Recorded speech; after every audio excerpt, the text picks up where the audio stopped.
Ang kwento ni Tomby. Ang kwentong ito ay hango sa totoong buhay. Mula ito sa isa nating tagapakinig na itago na lang natin sa pangalang Glenn. Taong 1982, probinsya ng Capiz. Gino, matagal pa ba yan? Gagabihin na tayo sa daan eh. Ang sabi ko naman sa'yo, dapat yung sasakyan na lang namin yung dinala natin. Hindi na sana tayo nagkaaberya. Tignan mo, napakadilim na oh. Wika ni Glenn, edad 22 anyos. Kasalukuyang nasa biyahe ang magkakaklase para sa camping trip sa isang kakahuyang nasasakop ng lugar ng Capiz. Saglit na lang to, huwag kayong mainip. Pinatignan ko naman to kay Mang Dan kanina bago umalis sa bahay. Ayos naman daw. Aayusin pala. Teka lang ha, ito na oh. Tugon ni Gino, edad 21, matalik na kaibigan ni Glenn. Simula elementarya magkasama na silang dalawa. Bigla na lamang tumirik ang sasakyan sa liblib na lugar habang papunta sa destinasyon niya. Matagal pa ba, Gino? Nakakatakot na dito. Baka mamaya may lumabas na lang dyan na mandurukot. Dapat talaga hindi na ako sumama. Kayo kasi ang kukulit niyo. Ayan tuloy. Nadamay pa ako sa kamalasan niyo. Hay. Wika ni Ingrid, isa sa mga kamag-aral nilang babae. Pilit itong isinama nila Gino dahil sa may mga kamag-anak ito sa lugar na pupuntahan. At isa pa, hindi sa kanila sasama si Janice, isa sa mga kaibigan nila sa paaralan. Tama si Ingrid. Nakakatakot dito, no?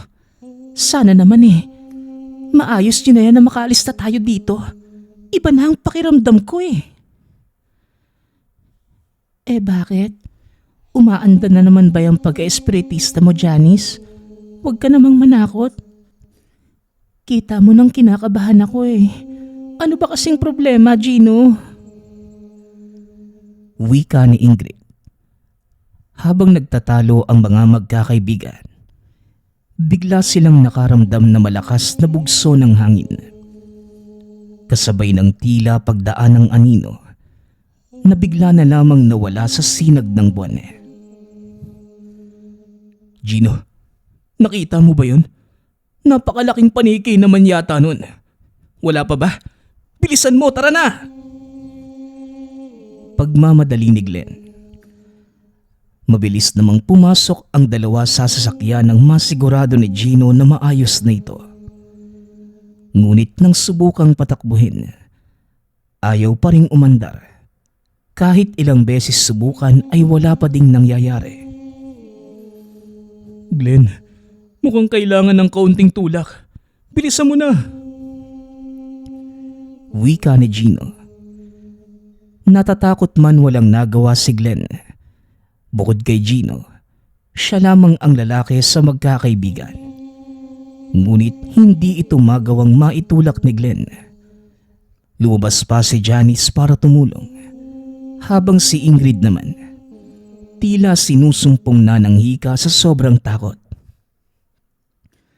Glenn, tutulungan na kita. Mukhang hindi paniki yung nakita mo Bilisan mo, dali! Wika ni Janice. Hindi nagtagal umandar na din ang sasakyan. Kaso ang problema, may papalapit sa kanila na nilalang. Sumigaw si Glenn na papasukin si Janice.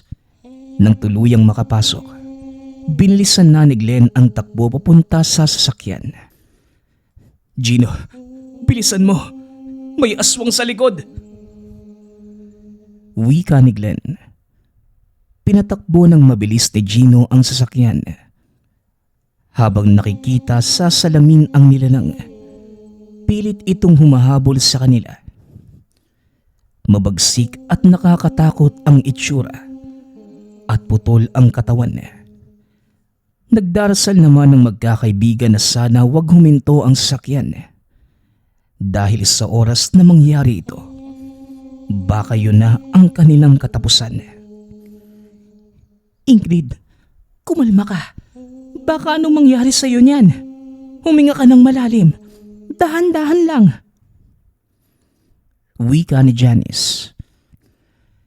Pilit nitong pinapakalma si Ingrid. Nahirap nang huminga ng mga oras na yun. Mabuti na lamang ay nagawa nilang makalampas sa daang ito. Bumungad sa kanila ang kalsadang may iilan ng sasakyang dumaraan. Doon lamang nawala ang manananggal na humahabol. Wala na yata. Ay salamat. Akala ko katapusan na natin kanina eh. Grabe. Nakakatakot pala talaga yung itsura ng aswang. Gino, wag na tayong dadaan doon sa tinatawag mong shortcut ha. Imbis na mapadali yung daan natin eh. Baka buhay natin yung mapabilis.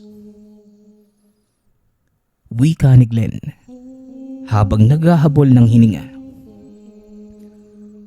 Malay ko bang masisiraan tayo? Tsaka hindi ko naman inaasahan na may aswang doon. Magpasalamat na nga lang kayo. Magaling akong magmaneho eh. Teka Ingrid, ayos ka na ba? Tanong ni Gino. Nakita niyang namumutla na ang dalaga.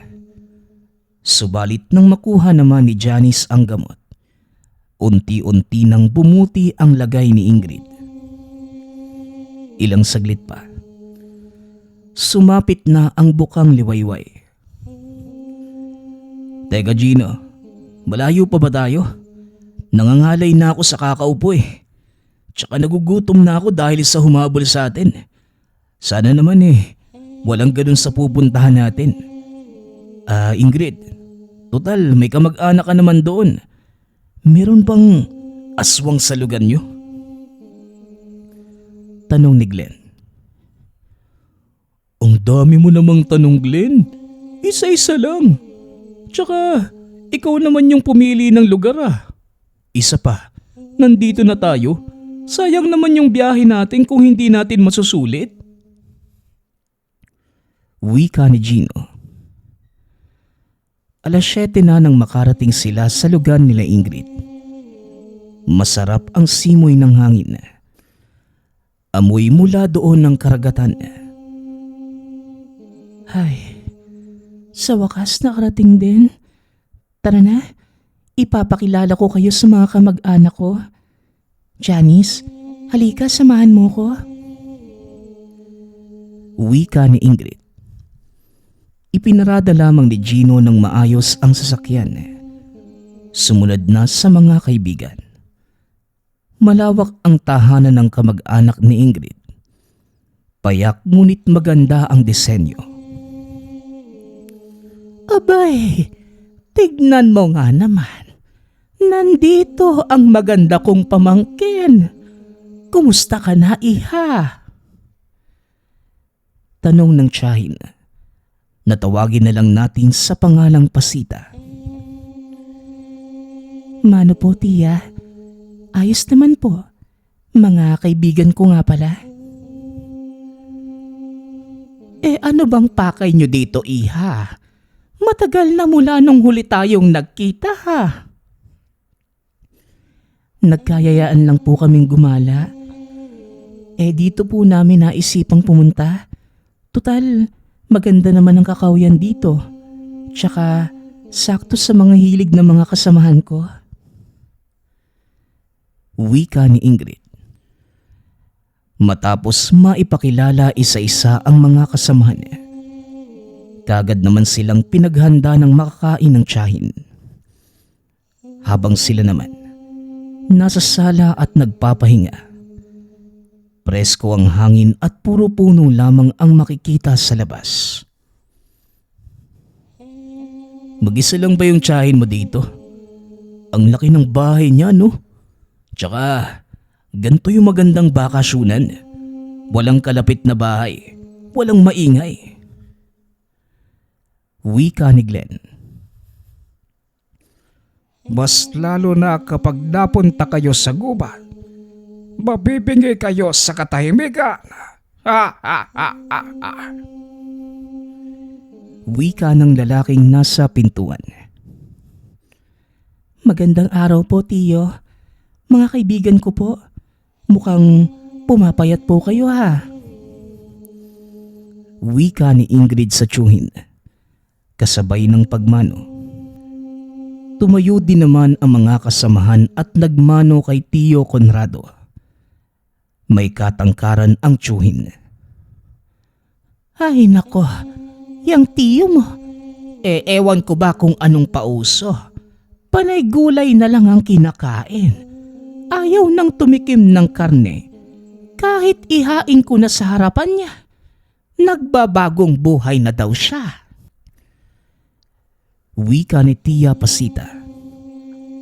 Makikita ang pagtataka sa mukha ni Glenn sa sinabi ng tiyahin. Ngunit bigla namang inilihis ni Ingrid ang usapan. Nagtanong tungkol sa ilog na naroon malapit sa kanila. Kung maganda pa din bang paliguan. Abay, oo naman iha. Tulad pa din ng dati. Malinis at napakasarap paliguan. Medyo bihira na nga lang din kami magawi doon. Mula nang pumunta ng syudad ang pinsan mo. Alangan naman na kaming dalawa lang ng tiyuhin mo. Matanda na kami para maglibang. Ang mabuti pa heto, halina kayo at kumain na muna. Wika ng tiyahin. Uy, adobo! Sakto, kagabi pa ako nagugutom eh. Hindi na po ako mahihiya ha. Glenn, Janice, tara na kumain na tayo. Wika ni Gino. Nagmamadali na itong maupo sa hapag. Sabik na matikman ang mainit pa na adobo ni Tia Pasita. Habang si Janice naman tila wala sa kondisyon na kumain. Kaya nagpahinga na lamang ito. Nakalimutan ng mga kasama na hindi talaga kumakain ng baboy ang dalaga. At isda lamang ang paborito. O siya, maiwan ko muna kayo. Mamaya Ingrid kapag may oras kayo puntahan mo ko doon sa may nyogan. Ipagunguha ko kayo ng buko. Wika ni Tio Conrado. Habang papalabas ng tahanan. Sarap na sarap ang magkakaibigan sa kinakain. Habang si Tia Pasita naman, nakatayo lamang sa gilid at pinagmamasdan silang kumain. Pilit pa nitong hinihikayat si Janice na tikman man lamang ang luto. Naroon lamang ito sa sala. Nakahiga sa isang pahabang upuan. Natapos na lamang kumain ang mga kaibigan. Hindi pa rin gumagalaw sa pwesto ang dalaga. Matamlay. Nahihiya itong magsabi na nagugutom siya.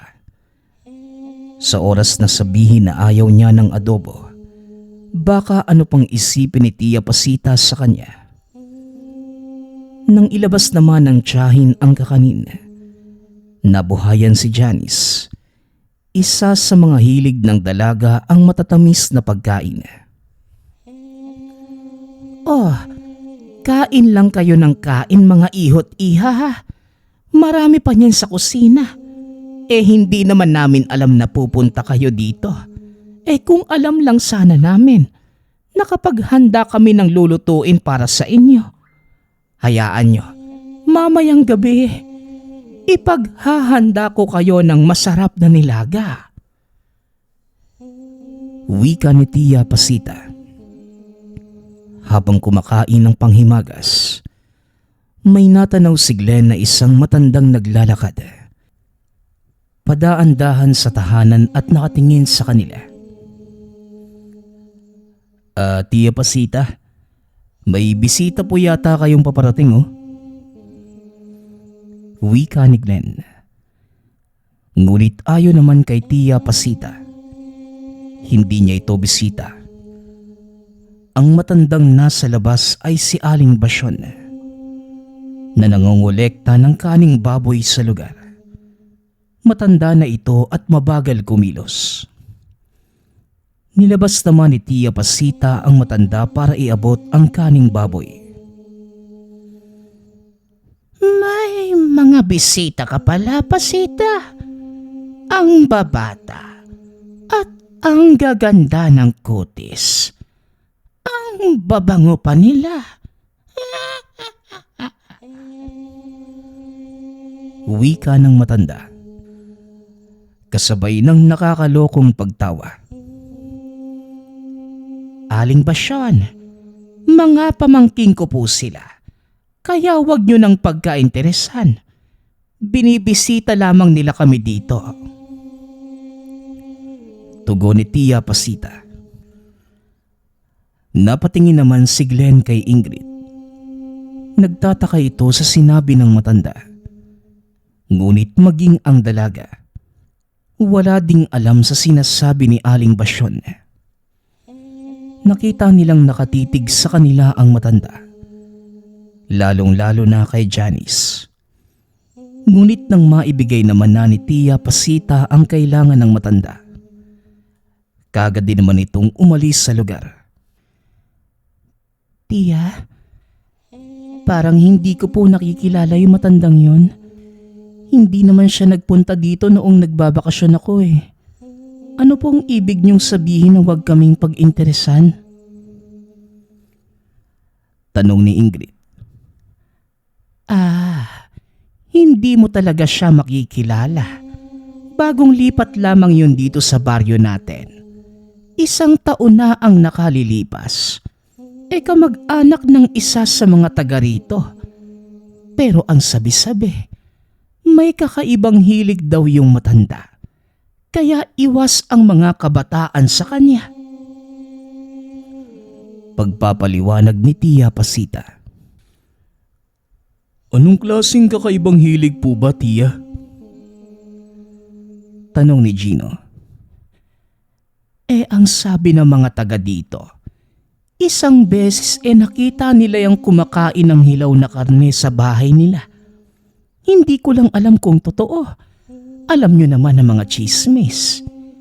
Pero may 1 beses na naabutan niya na may kinakaladkad na bata. Mabuti nakita nung kapitbahay. Ang dahilan naman ng mga kamag-anak niya. Nag-uulyanin na at pagpasensyahan na lang. Pero duda kami. Tingin namin may saaswang yang matanda. Maalala ko nga pala. Iwasan nyo na lamang siya kung sakaling makita nyo sa labas. Wala ding magandang dulot kung makikipag-usap kayo sa kanya. Baka mausog pa kayo. Pagsasalaysay ni Tia Pasita. Dagdag pa ng matanda. Kahit ayaw man nila, naglalaan talaga sila ng mga kaning baboy na ibibigay dito para wag silang pag-initan. Kung totoong aswang nga ang matanda, baka sila ang pagdiskitahan kung wala silang maibibigay. Maalala ko lang pala, Tia.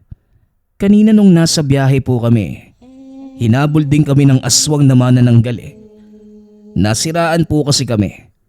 Doon sa isang parte ng shortcut na dinaanan namin. Akala namin hindi na kami makakarating dito. Totoo po bang bawang at asin ang pangontra sa kanila? Tanong ni Glenn.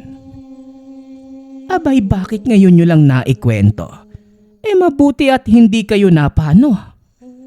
Sa pagkakaalala ko, yun nga ang pangontra. Pero hindi ko din talaga masabi kung epektibo. Hindi pa din naman ako nakakakita ng aswang. Pero mainam na din na lagi kayong may dalang bawang at asin. Kung sakali man. O siya, tama na yung mga kwentong aswang. Magpupunta pa ako ng palengke. Maiwan ko na muna kayo dito ha. Ingrid, ikaw na munang bahala sa mga bisita mo. Yung bili ng tsuhin mo. Baka inaantay kayo nun sa nyogan. Puntahan nyo maya-maya ha. bili ni Tia Pasita. Maya-maya pa, umalis na ang tiyahin. Habang sila Glenn naman, nagyaya na puntahan na si Tio Conrado. Makalipas naman ang ilang minuto. Grabe, ang daming nyug dito, no? Sa kanila ba lahat ng to? Kaya pala malaki yung bahay nila. Sa pagkakaalam ko malaki din ang kita sa nyug at pagkukopra, di ba? Wika ni Glenn. Ngunit nang makarating sila sa taniman ng nyug, wala doon si Tio Conrado. Ang naroon lamang ay buko na nakaipon. Ito ang itinabi ni Tio Conrado para sa kanila. Gamit ang dalang itak, sinubukan nilang buksan ito isa-isa. Bagamat palyado sa paggamit ng itak si Glenn, buong sikap pa rin niyang sinubukang magbukas ng buko. Ginaya lamang nila kung paano ito ginagawa ng mga tindero sa syudad. Ay, ang sarap ng sariwang sabaw nito. Janice, halika, tikman mo to. Wika ni Gino, sabay abot ng buko sa dalaga.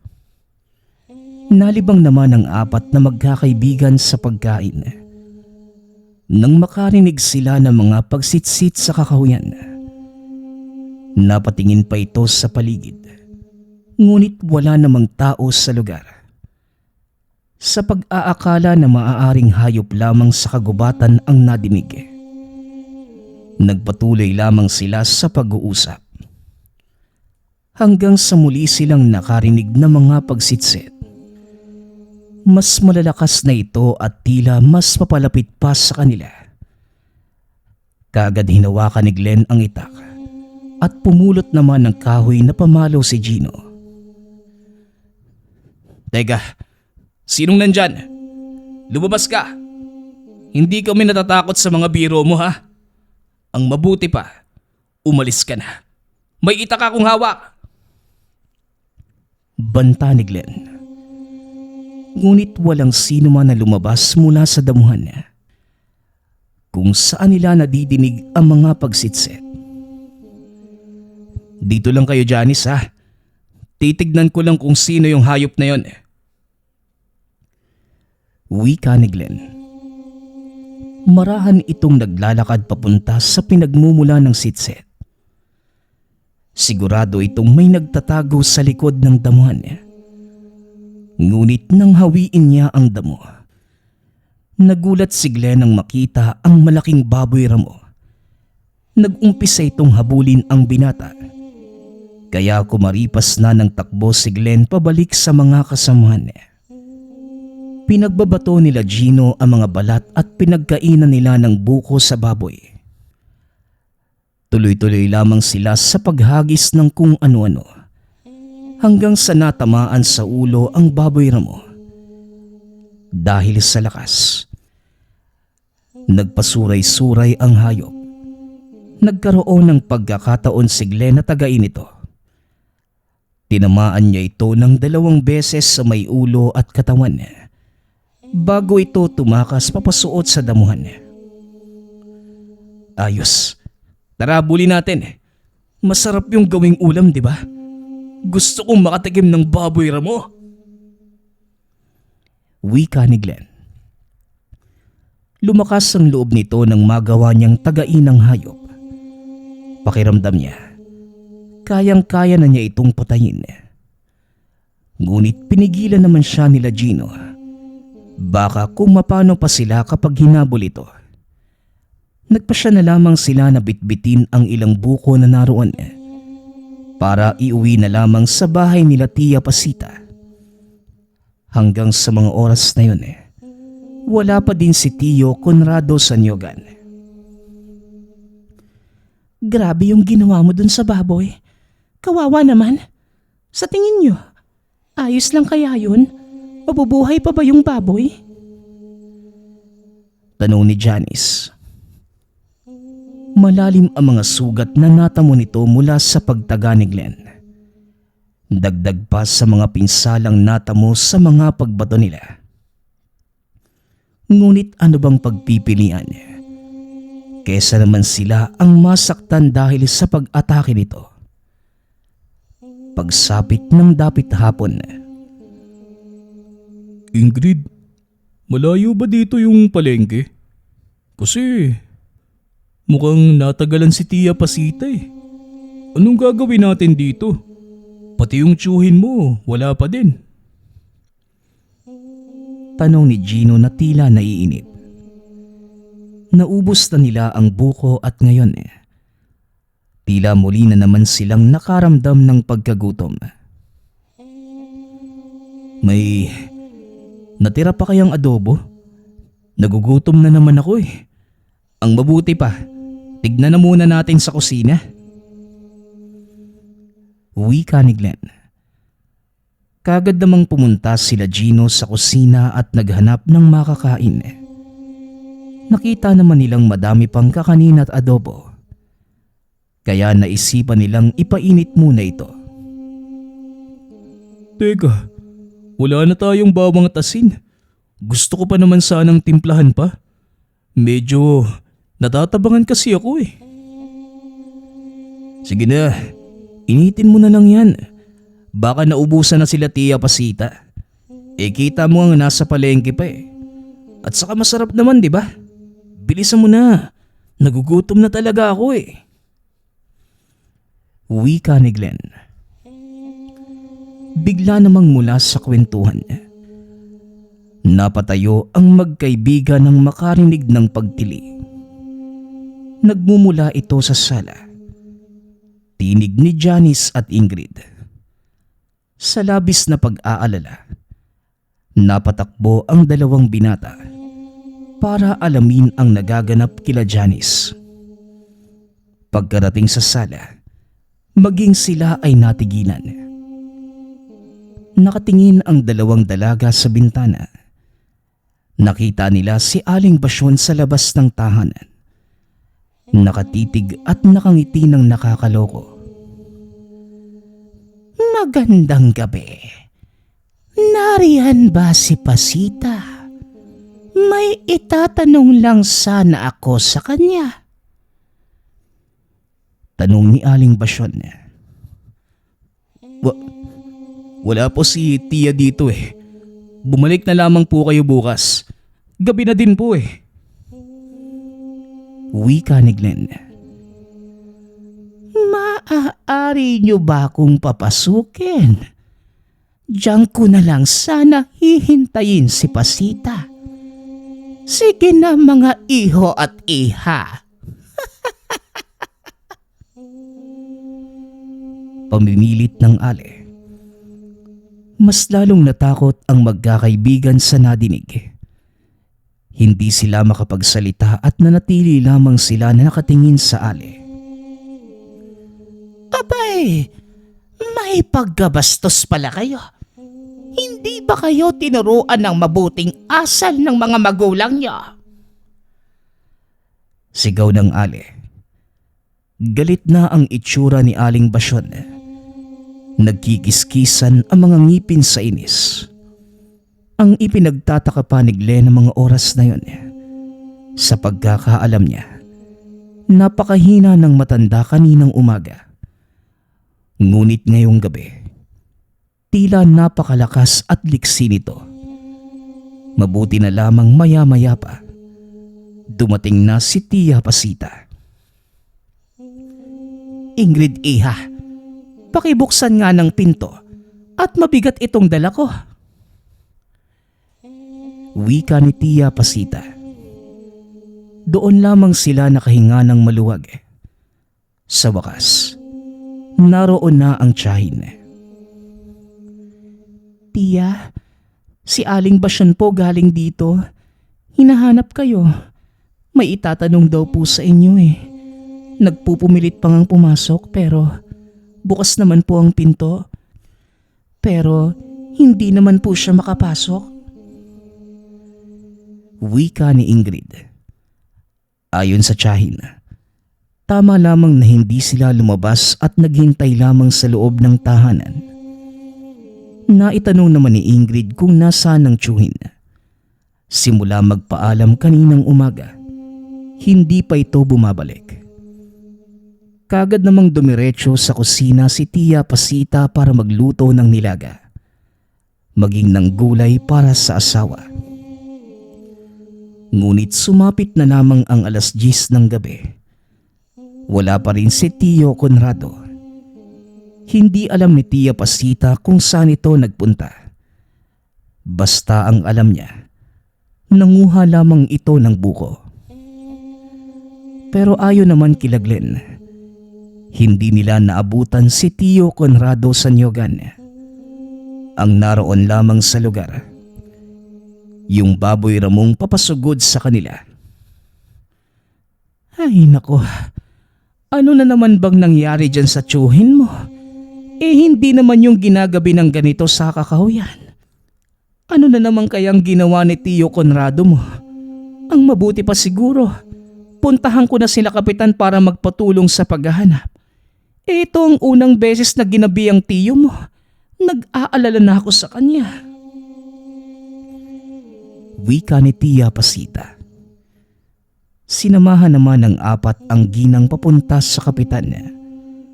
Kagad namang pinaliwanag ni Tia Pasita ang sitwasyon. Wala din ito sa koprahan. Wala din sa mga kapitbahay na madalas nitong kainuman.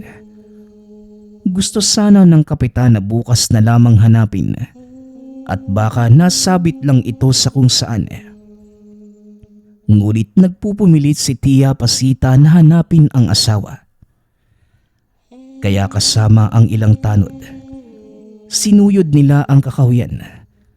Sumama na din sila Glenn at Gino, habang sila Tia Pasita naman at 2 dalaga naiwan sa tahanan. Gamit ang sulo, marahan nilang sinuyod ang kakahuyan. Kayong dalawa, huwag kayong hihiwalay sa akin. Baka pati kayo ay mawala. Madagdagan pa ang hahanapin namin. Saan niyo ba huling nakita si Conrado? Tanong ng kapitan. Sa bahay po kaninang umaga. Ang sabi niya mangunguha lamang siya ng buko. Pero wala naman po siya nung pumunta kami. Tugon ni Glenn. Kapitan, hindi po ba delikadong gumala sa gubat ng ganitong oras? Kanina lang po inatake po kami ng malaking baboy ramo dito. Nataga pa nga po yun ni Glenn Tsaka bakit naman po dito pupunta si Tio Conrado? Huwag kayong mag-alala sa baboy ramo. Takot ang mga yon sa apoy ng sulo. Hindi ko din alam. Ang alam ko matatakutin si Conrado sa gubat. Kaya nga nagtataka ako na pumunta siya dito. Baka naman nasa inuman lang. Kaso talagang mapilit si Pasita Mamaya, babalik din tayo sa bahay nila. Huwag lang kayong lalayo ha. Mabilis makaligaw ang gubat sa mga dayo. Wika ng kapitan niya. Ngunit matapos magsalita, sakto namang hindi napansin ng magkaibigan. Napabulusok pababa na pala ang daanan. Nagkamali ng hakbang si Gino at nadulas. Napakapit ito kay Glenn kaya sabay silang pabulusok sa ibaba. Mabuti na lang, konting galos lamang ang nakuha ng dalawa. Subalit ang problema, hindi nila alam kung paano makakabalik sa mga kasamahan. Gino, ayos ka lang ba? Aray! Tanong ni Glenn. Hanggang sa napansin niya na may nakabaon pala na sanga sa braso. Dahil sa gulat, nabunot niya ito at sumirit ang dugo. Tinatanong mo ko? Ikaw nga yung hindi maayos Tara na, maghanap na lang tayo ng daan paakyat. Mukhang imposible na madaanan natin yung pinanggalingan natin. Napakatarik Isa pa, wala tayong dala na pang ilaw. Tugon ni Gino. Umaasa lamang sila sa sinag ng buwan para makita ang daraanan. Nagumpisa ng maglakad ang magkakaibigan. Hanggang sa madinig nila ang boses ng mga kasamahan. Hinahanap na sila. Subalit wala silang makita na liwanag mula sa sulo. Gino, nadidinig mo ba yon? Ilog, natatandaan mo ba yung sabi nila Tia Pasita? Baka yun yung paliguan na nasa kwento nila. Bakit hindi tayo doon pumunta? Baka doon din pumunta sila, Kapitan. Mungkahi ni Glenn. Habang tumatagal, nanghihina na ang binata. Patuloy pa din sa pagdugo ang sugat. Kung hindi ito maaagapan, maaaring maging malubha ang lagay ng binata. Nang marating nila ang tabing ilog, nabawasan ang pag-aalala ng dalawa. Mas maliwanag doon at kaunti lamang ang puno. Marahang hinugasan ni Glenn ang sugat, habang si Gino naman naghahanap ng patpat na magagamit bilang sandata kung sakaling may umatake sa kanila. Sa tingin mo ba, Glenn, hinahanap pa tayo nila Kapitan? Hindi pa naman tayo nakakalayo masyado, di ba? Baka naman kaya nating makalabas kahit wala sila. Ano, subukan ba natin? Tanong ni Gino. Halos hindi na makasagot si Glenn. Nanghihina na ito at hindi nakakayanin pang maglakad. Lalo pat walang kasiguraduhan ang daanan. Gusto sana ni Glenn na ireserba ang lakas sa oras na matagpuan sila ng pangkat ng kapitan. Ngunit lumipas pa ang isang oras. Nagsimula na silang mag-isip na wala ng tulong na darating. Nawala na ang mga pagsigaw sa paligid. Tanging kuliglig at mga palaka na lamang ang madidinig. Nang walang ano-ano, bigla na lamang silang nakarinig ng pagsitsit. Alam nilang hindi yon ang mga tauhan ng kapitan dahil medyo weirdo ang paraan. Tila mabagal at madiin. Gino, maghanda ka. Mukhang hindi lang tayo ang nandito. Wika ni Glenn. Tingin mo, sino kaya yan? Ganyan din yung nangyari sa ating kanina sa Nyogan eh. Mukhang nandito na naman yung baboy ramo. Hindi normal na hayop yung nakita natin kanina, Glenn. Tugon ni Gino. Namutla ang dalawa. Hindi baboy ramo ang bumungad sa harapan. Naroon si Aling Basyon, gumagapang papalapit sa kanila.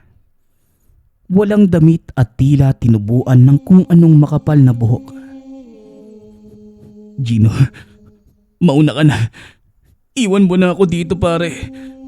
Pareho tayong mapapahama kapag naabutan niya tayo. Humingi ka ng tulong, bilisan mo.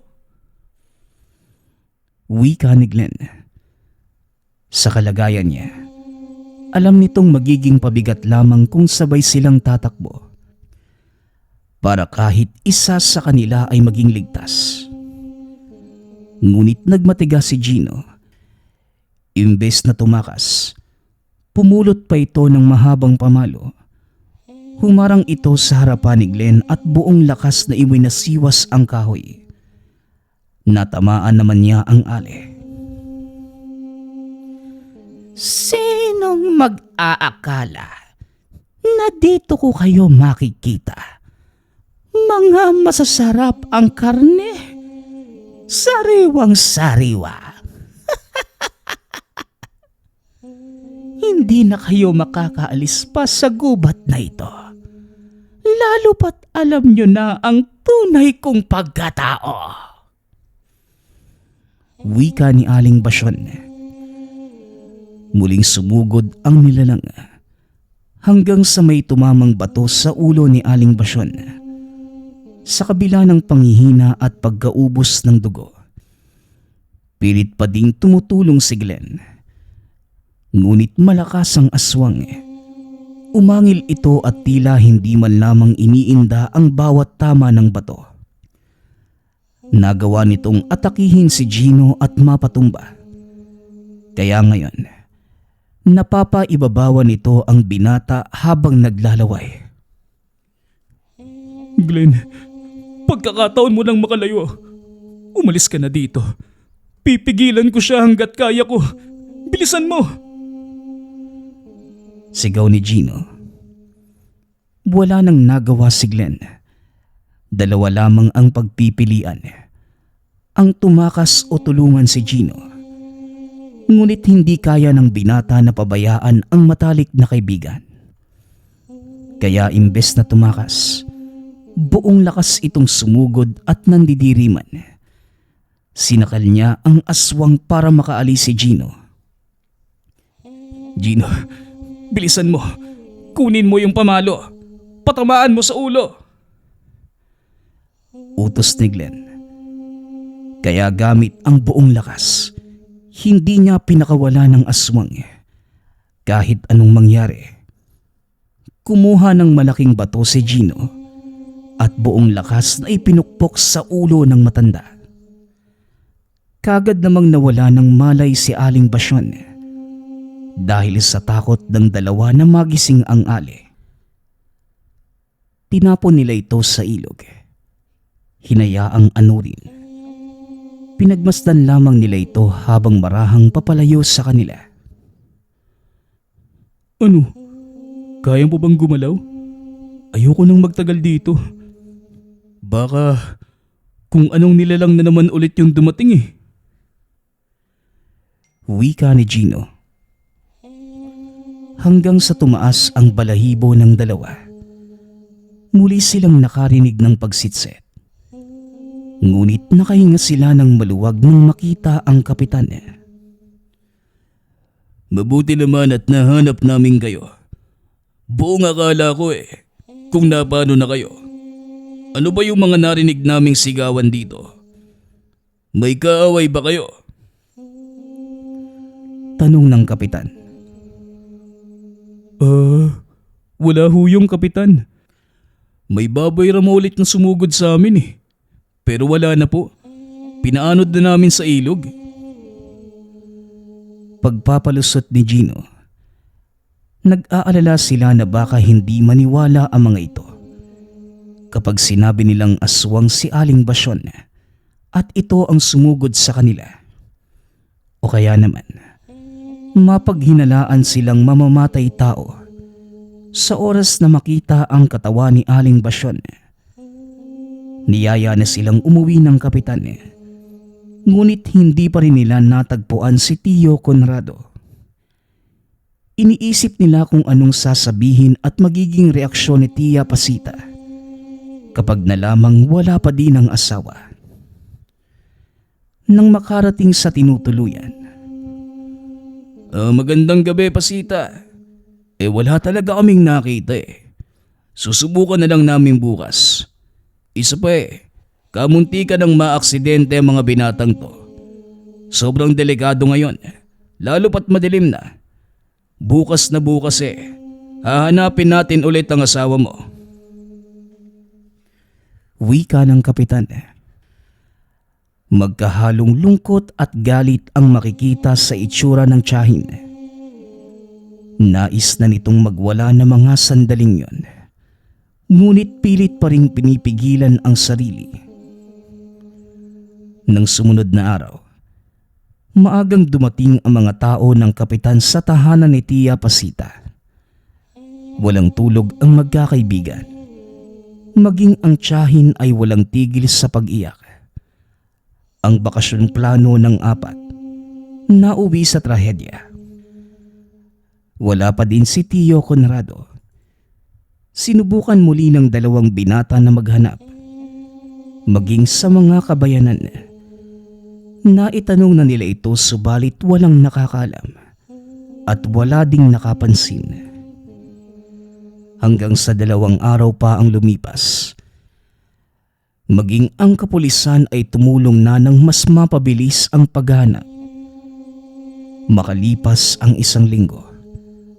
Habang pabalik sila Glenn galing sa palengke, nakita nilang naglalakad papasok ng tahanan si Tio Conrado. Nagmamadali namang naglakad ang magkakaibigan.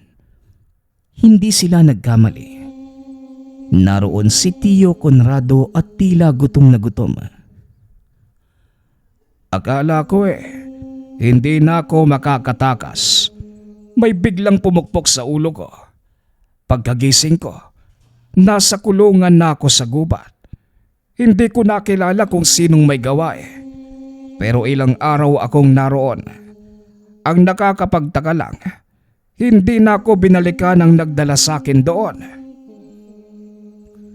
Pagpapaliwanag ni Tio Conrado. Nagpatuloy lamang ito sa pagkukwento. Dagdag pa ng tiyuhin. Sa loob ng ilang araw, wala itong kinain o ininom. Hanggang sa nagawa niyang makatakas, hinukay niya ang lupa gamit ang kamay para makatakas. Ngunit tila hindi kumbinsido sila Glenn. Wala naman itong makita na bakas ng paghihirap sa mga kamay nito. Iniisip ng binata na baka may pinuntahan ng matanda at ayaw lamang mabuking ng asawa. Pero ayaw naman nilang sirain ang kasiyahan ni Tia Pasita. Ngayon lamang nakabalik ang asawa. Gino, ikaw ba? Naniniwala ka ba sa sinasabi ni Tio Conrado? Tsaka ilang beses tayong gumala sa gubat kasama sila kapitan. Wala naman tayong nakita na kahit ano, di ba? Hindi din, Glenn. Tsaka eto pa. Bakit ayaw niyang ituro kila kapitan kung saan siya kinulong, di ba? Baka mamaya may iba pang dinukot at kinulong doon. Kahina-hinala talaga siya. Pag-uusap ng dalawa. Nagumpisa ng magduda ang magkaibigan. Hanggang sa isang gabi, naisipan nilang magmatiyag sa lugar. Tila may kakaiba kay Tio Conrado simula nang bumalik ito. Hindi sinasadya ng magkaibigan na makita na ginagamot ito ni Tia Pasita. May mga sugat ito sa likuran. Tila mga taga ng matalas na bagay. Naalala nila Glenn yung baboy ramo na sumugod sa kanila. Parehas na parehas ito sa pwesto kung saan niya nataga ang hayop. Ang buong pag-aakala ng dalawa, si Aling Basyon at yung baboy ramo ay iisa. Ngunit sa buong engkwentro kay Aling Basyon, ni hindi naman ito nag-anyong baboy ramo. Bukod dito, wala ding sugat sa likuran ng ali. Dito na nila napagtagpi-tagpi ang mga pangyayari. Nagumpisang mawala si Tio Conrado matapos ang pag-atake ng baboy ramo sa kanila. Maaring nagpagaling lamang muna ito ng mga natamong sugat. Napatanong si Glenn sa sarili, kung aswang si Tio Conrado, maaring aswang din si Tia Pasita. Kagad bumalik sila Glenn at Gino sa kwarto. Ginising nila si Janice at Ingrid. Gising, aalis tayo ngayong gabi. Delikado tayo dito. Ingrid, may alam ka ba sa pagkatao ng tiyuhin mo at ni Tia Pasita? Tanong ni Glenn. Ha? Bakit? Ang alam ko lang kapatid si Tia Pasita ng kinikilala kong nanay. Tsaka, ano bang nangyayari? Tugon ni Ingrid. Doon lamang nila nalaman na hindi pala sila totoong kamag-anak ni Ingrid. Kagad pinaliwanag ni Glenn at Gino ang mga natuklasan. Dahil sa nerbiyos, muling sinumpong ng hika si Ingrid. Habang sila Glenn naman, nakikiramdam kung tulog na ba ang mag-asawa. Nang makumpirmang tulog na si Tio Conrado at Tia Pasita, dahan-dahan silang papalabas ng tahanan.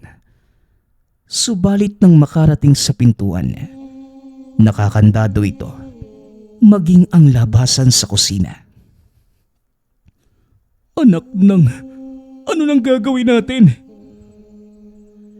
Tanong ni Gino. Kagad namang nag-isip si Glenn ng paraan para makalabas doon. Kaya naisip nilang bumalik muna sa silid. Glenn, bilisan mo. Naririnig ko nang may naglalakad sa sala. Wika ni Janice. Papalapit ang mga yabag sa silid. Dahil wala nang pagpipilian. Tinignan ni Glenn ang bintana sa kwarto. Sakto namang kaya itong mabuksan. Pagkabukas ng bintana, walang pagdadalawang isip na tumakas ang magkakaibigan. Mabilis silang pumunta ng sasakyan. Sa pagkakataong ito, inaasahan na ni Glenn na palyado ang kotse. Janice, halika. Tulungan mo kong itulak ang sasakyan. Gino, bilisan mo ang pagpapaandar habang hindi pa tayo nabubuko. Wika ni Glenn. Mabilis na sumakay si Gino at Ingrid. Habang si Glenn at Janice naman itinulak na ang sasakyan. Hindi nagtagal. Umandar na ito at saktong pagkasakay ng dalawa. Biglang sumigaw si Tia Pasita. Galit itong kinakalampag ang kwarto at pagliko ng sasakyan. Tiyempong nakasilip ito sa bukas na bintana. Nakita nila kung paanong nagpalit ng anyo ang tiyahin. Hindi na nag-aksaya pa ng oras si Gino. Pinaharurot na ang sasakyan. Habang sa likuran naman nila ay naroon ang dalawang nilalang. Patuloy silang hinahabol. Ang malas naman. Puro na lang aswang yung nakakaharap natin . Hindi na talaga ako babalik dito kapag nakaligtas tayo. Wika ni Glenn. Mabuti na lamang. Maagang nakatunog ang magkaibigan. Kung hindi nila nakitang sugatan si Tio Conrado, matagal na silang naging pagkain ng mag-asawa. Kaya pala walang bawang o asin sa kusina. Ang buong akala nila ay naubusan lang. Kaya simula ng araw na yon, natuto na ang magkakaibigan na alamin ang pupuntahan at kilalanin ang mga tutuluyang tao. Lumalabas pala na hindi din alam ng umampon kay Ingrid na pumunta sila doon. Kaya pala mahigpit itong pinagbili na huwag pupunta sa lugar. Hanggang sa nakauwi ng ligtas ang apat. Nang ipaalam nila ito sa mga magulang, kagad silang dinala sa albularyo para makasigurado kung sakaling may inihalo sa mga kinain nila. Sa kabutihang palad, normal na karne lamang ang inihain sa kanila. Dagdag pa ng albularyo, tila binubusog lamang sila para mas malusog ang mga karneng kakainin ng mga aswang. Magpasa hanggang ngayon, nakaukit na sa kanilang isipan ang masalimuot na karanasang dinanas sa piling ng mga aswang. Nagpapasalamat nga pala ako sa lahat ng sumusuporta sa ating channel. Nawa ay patuloy niyong suportahan at pakinggan ang ating mga kwento. Hanggang sa muling pakikinig. Paalam.